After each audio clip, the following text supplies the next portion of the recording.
Hamıya salam. Bugün üzüm yarpağını qışa necə saxlayıram onu göstərəcəm. Gəlin başlayaq.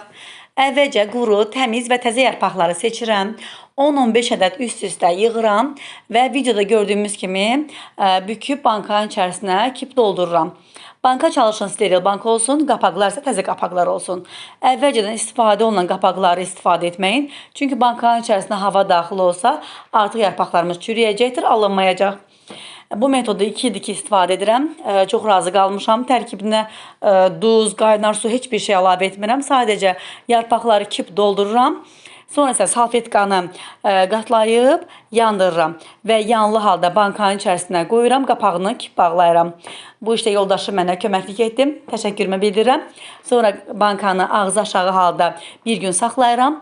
Bir gündən sonra artıq yarpaqlar saralmağa başlayacaqdır. O deməkdir ki, yarpaqlarımız artıq qışa hazırdır. Sonra isə sərin yerdə qış üçün saxlayıram.